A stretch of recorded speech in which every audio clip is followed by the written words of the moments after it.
दोस्तों मेरे पीछे खड़ी है ये किया सेल्टॉस 2026 वेरिएंट। और अगर आप इसमें इंटरेस्टेड हैं तो आपको ये भी जानना चाहिए कि ये चलती कैसी है। कार दिखने में तो काफ़ी अच्छी है लाइट्स और मॉडल की वजह से, बट आपने अगर और वीडियोस नहीं देखे तो देख लेना एक्सटीरियर और इंटीरियर के। लेकिन आज जो वीडियो है इसमें सिर्फ और सिर्फ ड्राइव एक्सपीरियंस की बात करेंगे कि चलने में कैसी है ये इंजन, ये प्लेटफॉर्म और सस्पेंशन, स्टीयरिंग, सीट कंफर्ट, सब की बात करूंगा मैं। चलो चलते हैं इसकी एक ड्राइव पे।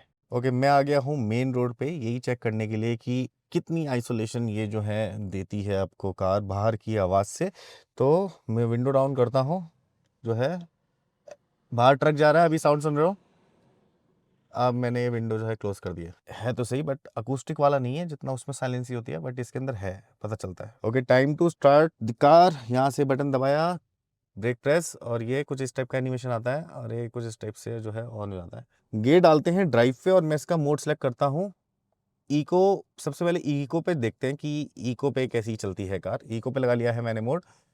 यहाँ से स्टार्ट करते हैं। क्लच छोड़ने के साथ ही ना बहुत स्मूथनेस है कार में, ये बात तो है।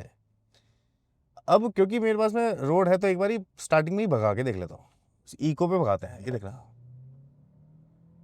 यहाँ पे स्पीड और ये दोनों आपके साथ में चल रहे हैं। इको पे 100 पे गई और कुछ मिली सेकेंड जो आप देख सकते हो वहाँ पे गई है कार। जीरो से स्टार्ट करते हैं नॉर्मल मोड पे, और ये देखो इसका एक्सेलेरेशन कैसा है। ये नॉर्मल मोड है जहाँ पे कि ज़्यादातर लोग चलाएंगे अपनी कार को। ये तो मैं वो बता रहा हूँ जब आप फुल थ्रॉटल दबा रहे हो, तो नॉर्मल इंसान कभी भी ऐसे नहीं चलाता, वो आराम से ही चलाता है। तो वहाँ पे आपको अच्छा एक पंच मिलेगा बिकॉज ऑफ इसकी जो हॉर्स पावर है, जिस हिसाब से कंपनी ने एग्जीक्यूट किया हुआ है। बट उसमें इशू ये है कि कोई ट्यूनिंग वगैरह से नहीं खेले हैं, और वही 157 जो है आपको हॉर्सेस की पावर मिलती है। और जो जैसे मान लो कि 253 एनएम ऑफ टॉर्क, तो वो यहाँ पे फील हो रहा है कि कार जो है खींच रही है और कार में थ्रस्ट है। अब स्पोर्ट्स मोड पे देखते हैं। यहाँ से मैंने इसको लगाया स्पोर्ट्स मोड पे और जीरो से चेक करते हैं कि स्पोर्ट्स मोड कैसा काम करता है। 3 2 1 गो। ये देखो, ये स्पोर्ट्स मोड है। स्पीड देखो और आरपीएम भी। मैंने थोड़ा आरपीएम कम किया, मैं आरपीएम बढ़ा रहा हूँ दोबारा। और कुछ ये रिस्पॉन्ड करेगी कार। कार के अंदर जो इंजन का जो आपको नॉइज़ लेवल मिलेगा वो है कार के अंदर है, अगर फुल थ्रॉटल करते हो तो। लेकिन अगर फुल थ्रॉटल नहीं करते, आप नॉर्मल थ्रॉटल में चला रहे हो, तो फिर कोई ऐसा साउंड नहीं है कार में। एक चीज़ मेरे को सही लगी कि स्पोर्ट्स मोड में मेरे को जो है ना एक वॉल्व ओपनिंग का एक एहसास हुआ कि जिस तरीके से इसका जो फ्यूलिंग सिस्टम मैनेज किया हुआ है वो बहुत सही से काम किया उसने। मेरे को थ्रस्ट फील हुआ कि स्पोर्ट्स मोड सच में स्पोर्ट्स मोड वाला है, बिकॉज वहाँ पे आपको माइलेज नहीं मिलनी। वहाँ पे आपको क्या मिलना है, वहाँ पे आपको मिलना है थ्रस्ट, वहाँ पे आपको मिलना है टॉर्क। अब क्या करते हैं कि इसके मेन्यू में यहाँ पे चलते हैं और यहाँ पे ना माइलेज है। इस माइलेज को मैं कर देता हूँ, ये मैंने कर दी 0, और मोड लगा लेता हूँ नॉर्मल, जो कि आप जिस मोड पे आप चलाएंगे। नॉर्मल मोड मैंने यहाँ पे चूज़ कर लिया। अब नॉर्मल मोड पे चलते हैं, तब तक हम बाकी की बात करेंगे और इसकी थोड़ी देर बाद माइलेज देखेंगे कि माइलेज कितनी मिल रही है। तो यहाँ पे जो है ये 2 लेन रोड है, यहाँ पे बीच में स्ट्राइप्स हैं। मैं इधर कर लेता हूँ राइट में, और अब मैं इसका यहाँ से ये जो है लेन असिस्ट ऑन करता हूँ।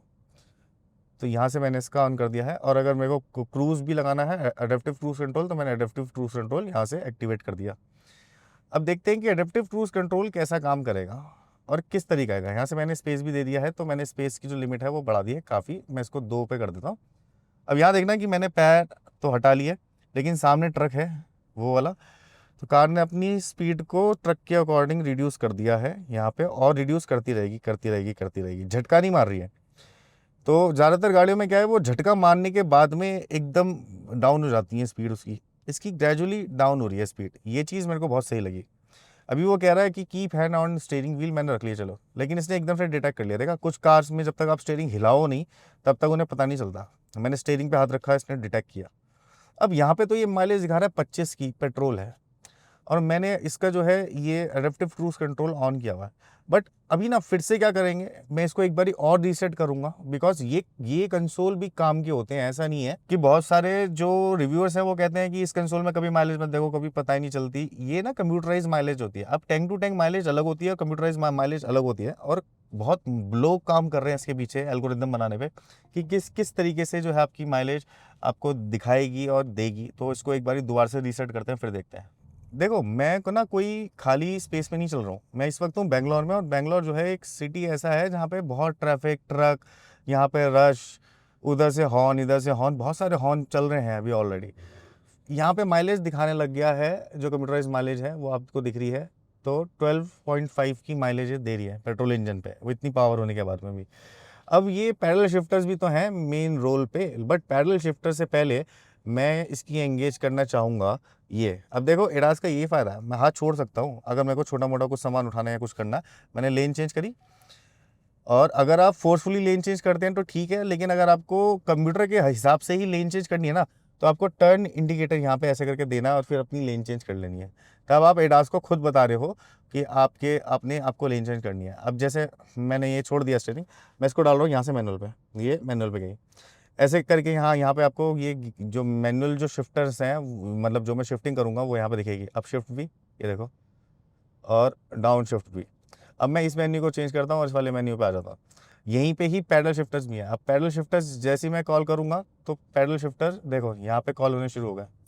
नीचे दिखाएगा आपको कि फोर्थ, ये वाले पोर्शन पे दिखाएगा आपको कि फोर्थ गियर है, और ये वाला जो है यहाँ पे ये दिखा रहा है कि कौन कौन सी चीज़ें डिटेक्ट हो रही हैं। अब सामने रोड पे देखना है कि ये स्टाइप्स जो है ये वैसी है जिसमें बीच में स्पेस होता है और यहाँ पे सॉलिड स्टाइप है, तो दोनों डिटेक्ट हो रही हैं यहाँ पे। ऐसा नहीं है कि कुछ भी डिटेक्ट नहीं हो रहा। तो कैमरा सिस्टम और रडार सिस्टम बहुत फ्लोलेसली काम कर रहा है इसमें, और बहुत ही मज़ा आ रहा है मुझे ये कार चलाते हुए। अब शिफ्ट करूँ अगर मैं, तो यहीं से ही मैं मैनुअल पे लेके जा सकता हूँ इसको, और इसका 7 स्पीड पे यहीं से इसको डाल सकता हूँ मैनुअली, अगर मैं फोर्सफुली करूँ तो। बट आप लोगों को सबसे ज़्यादा अच्छी परफॉर्मेंस और सबसे ज़्यादा माइलेज जो मिलेगी ना, वो कभी भी मैनुअल में नहीं मिलेगी। अगर आप ऑटोमेटिक ट्रांसमिशन लेते हैं और उसमें भी डुअल क्लच लेते हैं तो आपको मिलेगी वो ऑटोमेटिक पे ही, बिकॉज डुअल क्लच जो है एक अलग तरीके का ट्रांसमिशन है, सबसे अच्छा माना जाता है अपनी कैटेगरी में। दूसरी चीज़, जो आईसी इंजन है, इंटरनल कंबशन इंजन, इनके अंदर एक रेशो के हिसाब से उसको ट्यून किया जाता है। बहुत सारे टेस्ट होते हैं। अब आपको तो वो रेशो पता नहीं, आप अपने हिसाब से गियर शिफ्ट या फिर गियर अप करोगे, गियर डाउन करोगे, वहाँ पे आप अपनी माइलेज खोदोगे। माइलेज के ही पॉइंट ऑफ व्यू से मैं ये बता दूं, यहाँ पे ये जो मेन्यू है इसको मैं आगे पीछे कर सकता हूँ, यहाँ से मैं इसको चेंज कर सकता हूँ और जो है पूरी डिटेल मुझे दिखाएगा। अभी ये माइलेज दिखा रहा है मुझे 17.4 की, बिकॉज ये है कंप्यूटराइज माइलेज। बट मेरे को लगता है कि ये इंजन काफ़ी अच्छी पावर टर्बो के साथ में, और जिस हिसाब से ये माइलेज देगा, सिंगल डिजिट वाली माइलेज शायद इसकी ना मिले, तो हो सकता है कि डबल डिजिट माइलेज मिल जाए तो मज़ा आ जाए। अब अगर कार के स्टीयरिंग व्हील की बात करूं तो पकड़ने में बहुत सही है। कार का जो स्टीयरिंग है यहाँ से बहुत मोटा नहीं है, यहाँ पे जो है लेदरेट फिनिश है। ये top of the line variant में है ये सारे फीचर। बाकी बेस के अंदर तो आपको कार मिलेगी, बट उसमें भी इन्होंने काफ़ी सारे फीचर ऑलरेडी डाल के दिए हैं बेस वेरिएंट से ही। ये जो है ना हॉर्न, ये दे सुनना, ये देखो वो कार लेके आ रहा है, उसको दिख रहा है कि कोई सामने से आ रहा है, लेकिन वो अपनी कार लेके आ रहा है। हॉर्न जो है ना, मेरे को गाड़ी के अंदर सुनाई दे रहा है। अब कार के अंदर सुनाई देना नहीं चाहिए ज़्यादा, बट आ रही है आवाज़। बात करूँ इसके स्टीयरिंग रिस्पांस की, तो मेरे को स्टीयरिंग रिस्पांस का काफ़ी क्विक लगा, और इस लेवल की कार में इतना क्विक रिस्पांस जो है वो अब जो है नए कस्टमर को लुभाने की कोशिश है किया की तरफ से। बिकॉज स्टीयरिंग की जो मैकेनिज्म है, जो असेंबली है, उसको चेंज किया गया है। सस्पेंशन की जो मैकेनिज्म है, असेंबली है, उसको चेंज किया गया है, बिकॉज प्लेटफॉर्म न्यू आ गया है इसके अंदर जो लगा हुआ है। पहले की जो गाड़ियाँ होती थी किया की, जो मैं बोलता था कि 85% है सेल्टॉस का, ये मुझे यार मतलब ये 89 या 90 के अप्रॉक्स ये स्टीयरिंग जो है स्पोर्ट्स, मतलब नॉर्मल मोड पे देखो एक्यूरेसी। अभी मैं स्पीड पे हूँ, ज़्यादा पे स्पीड कम करते हैं, और अब मैं इसको और टर्न करता हूँ, स्टीयरिंग का जो रिस्पॉन्स है ना वो काफ़ी एक्टिव है, और इस वजह से ये स्टीयरिंग काफ़ी अच्छा माना जाएगा। बहुत लूज स्टीयरिंग नहीं है, बहुत ज़्यादा डिले स्टीयरिंग नहीं है, स्टीयरिंग में कुछ खास डिले नहीं है, लेकिन स्टीयरिंग का जो रिस्पॉन्स, जिस तरीके से ये रिस्पॉन्ड कर रहा है, ये चीज़ ये बहुत स्मूथ लग रही है मुझे, और बहुत अच्छी भी लग रही है। अब देखो कार की जो सस्पेंशन है ना इसकी, वो बहुत सॉफ्ट नहीं है। इस कार की सस्पेंशन आपको स्टिफर ही मिलेगी, लेकिन पुरानी वाली सेल्टॉस से ज़्यादा सॉफ्ट है। और स्टिफर इन द सेंस कि बहुत ज़्यादा घड़ नहीं है, लेकिन ये है कि चलते चलते अगर कोई स्पीड ब्रेकर आ जाए और आपका ध्यान नहीं है उस पर, तो वहाँ पर ये उछल जाएगी। और उसमें क्या है, डैम्पर्स यूज़ किए हैं, लो फ्रिक्वेंसी डैम्पर्स हैं। बट हाई स्पीड पे हो आप, या फिर आप जैसे मतलब high speed in the sense कि आप 30 की स्पीड पे हो और सामने कोई स्पीड ब्रेकर आ जाता है, आपको नहीं दिख रहा वो, तो वहाँ पे कार उछलेगी काफ़ी तेज़। कार में ना स्पेस काफ़ी अच्छा है। मैं हाथ इसलिए छोड़ रहा हूँ क्योंकि ये एडास पे चल रही है, तो मुझे कोई टेंशन नहीं है। देखो उसने डिटेक्ट कर लिया आगे से कि ट्रक है या फिर कुछ और है, और एकदम से सडनली कोई आ जाएगा तो शायद वो डिटेक्ट ना कर पाए, इसलिए मैं हाथ भी रख रहा हूँ। बट मुझे कोई ऐसी टेंशन नहीं है कि यहाँ पे जो है कार मेरी ठुक जाएगी। यही एक फ़ायदा है जिससे कि आपकी कार और जान दोनों बच सकती है। बिकॉज सेफ्टी फीचर्स जो होते हैं किसी भी कार में, एक्टिव एंड पैसिव, जो आपको कार के अंदर से बचाएंगे, एयरबैग्स हो गए, 7 एयरबैग्स हो गए मान लो, स्ट्रक्चर हो गया, क्रम्पल जोन हो गए। बट एक्सीडेंट होने ही क्यों दो, उससे पहले भी तो हमें सेफ्टी रखनी है ना। तो वहां पे काम आता है आपके ये एडास जैसे फीचर, जिसमें कि फ्रंट अगर कोलिजन हो रहा होगा, टक्कर लग रही होगी तो ब्रेक कर लेगी, रिवर्स लोगे अगर कोई पीछे होगा तो भी ब्रेक लग जाएगी। मैं हाई स्पीड पे भगा रहा हूँ, इन केस अगर मैंने इसको इसके एडवांस मोड पे डाल रखा है तो यहाँ पे जो है ये स्पीड डिटेक्ट खुद ही कर लेगी, मुझे थ्रॉटल नहीं बढ़ाने देगी। ये जो सारी चीज़ें होती हैं ये आपको एक्सीडेंट होने से पहले ही बचा लेती हैं। कार में थ्रस्ट है, कार के अंदर पावर है। हाई स्पीड के अंदर मैं इसको बहुत ज़्यादा चलाया नहीं, बिकॉज यहाँ पे जो है बेंगलोर में रूल्स वगैरह है और काफ़ी पुलिस वाले भी खड़े हैं तो मैंने बहुत ज़्यादा हाई स्पीड में नहीं चलाया। बट हाँ, वो 120 की स्पीड पे जब मैं गया था तो कार में मुझे काफ़ी अच्छा थ्रस्ट लगा इसके अंदर, नो डाउट कि है। अगर आप चाहते हैं कि आप एक परफॉर्मेंस वेरिएंट ले तो ये वाला जो जी सीरीज इंजन है ना 1.5 लीटर स्मार्ट स्टीम, यही वाला लेना पेट्रोल इंजन। नॉर्मल वाले पे मत जाना क्योंकि उसके अंदर आपको पावर लैग जरूर फील होगा। अब एक बार इसकी माइलेज और टेस्ट कर दें कि कितनी दिखा रहा है, तो यहाँ पे 18 किलोमीटर की माइलेज आ गई है और मैं ओवरऑल 12 किलोमीटर चल चुका हूँ जहाँ से कि मैंने इसको रीसेट किया था।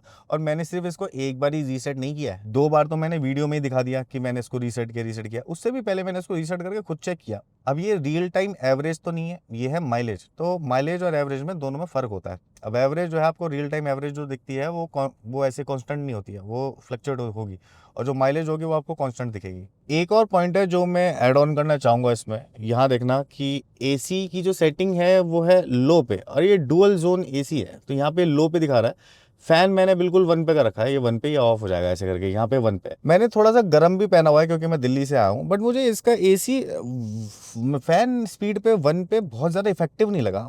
यहाँ पे अगर जैसे हाथ दे के भी मैं चेक कर रहा हूँ तो बहुत चिल्ड एयर नहीं आ रही है। अब ये अलग अलग सिनेरियो में अलग अलग लोगों के साथ में काम हो सकता है, बट हाँ जो वेंटिलेशन है सीट्स में उसकी वजह से मैं बचा हुआ हूँ अभी, वरना बहुत ज़्यादा गर्मी लगती है। जब आप इस कार को ड्राइव कर रहे होंगे तो ये पिलर ए जो है ये आपको ज़्यादा डिस्ट्रैक्ट नहीं करेगा, इसमें मतलब है काफ़ी अच्छा है। और बड़ा सा ये फ्रंट स्क्रीन आ गई है, साइड विंडो देखो कि कितनी बड़ी है। तो जो है व्यू पॉइंट जो है वहाँ पे मेरे पास में काफ़ी अच्छे मिलके आ रहे हैं, और हल्का हल्का सा ना हुड भी दिखता है आगे से। तो जो लोग नए हैं जिनको आदत नहीं है कार की, फर्स्ट टाइम ले रहे हैं, उनके लिए ये काफ़ी अच्छा एक प्लस पॉइंट है कि वो आगे देख सकते हैं। ओवरऑल ड्राइविंग डायनेमिक्स की बात करूं तो जो स्टीयरिंग के अंदर चेंजेस किए गए हैं न्यू सेल्टॉस में, और जो सस्पेंशन की जो चेंजेस है वो फील होते हैं। अगर आपने पुरानी सेल्टॉस चलाई है तो आप जब नहीं चलाएंगे तो आपको फील होगा कि चेंजेस है स्टीयरिंग के अंदर, सस्पेंशन में काफ़ी सारे चेंजेस किए हुए हैं। दूसरा मेरा पॉइंट कि अगर मैं ड्राइवर हूँ उसके पॉइंट ऑफ व्यू से इसको मैं नंबर दूंगा 9 आउट ऑफ 10। मतलब स्मूथ है ये इंजन, ना शोर है इसके अंदर, रिस्पॉन्स अच्छा है, माइलेज भी ठीक ठाक सी दिखा रहा है। अभी तो इंटरनल एरिया में जब ट्रैफिक में हो गया, आप ब्रेक लगेगी बार बार थ्रॉटल दोगे, वहाँ पे माइलेज सिंगल डिजिट की हो जाएगी। लेकिन हाईवे पे कभी निकल रहे हो, ऑफिस जा रहे हो, रास्ता खाली मिल गया तो वहाँ पे माइलेज अच्छी खासी निकाल देगी ये कार और ये इंजन। दूसरा जो मेरे जो को पैसेंजर होगा वो हाथ कहाँ रखेगा, उसके लिए यहाँ पे स्पेस नहीं है। दूसरी बात, अगर मैं बड़ा हूँ थोड़ा सा, मेरा हाथ बड़ा और मेरे को हाथ यहाँ रखना है ना कि यहाँ रखना है, इतना पीछे नहीं रखना मुझे, मेरे को अपनी जो आर्म है इसको यहाँ पे रेस्ट कराना है। तो यहाँ पे ये स्लाइडिंग डोर, मतलब ये स्लाइडिंग जो है आपका आर्म रेस्ट नहीं है, ये मुझे थोड़ा सा लगा छोटा सा फीचर था, एक स्लाइड वाला डाल देते इसके अंदर। और देखा जाए तो पीछे बैठने वालों के लिए भी काफ़ी अच्छी सहूलियत है, और पीछे जो है वो स्पेस भी काफ़ी अच्छा खासा है। मैं बैठ के भी दिखाया है अपने लास्ट वीडियो में जो आपने इससे पहले देखा होगा। ओवरऑल अगर इस कार को नंबर दिए जाएं 2-4 पॉइंट्स हटा के तो 8 होंगे आउट ऑफ 10, बिकॉज ऑफ दो चीज़ें जो है वो मेरे को थोड़ी सी खली हैं।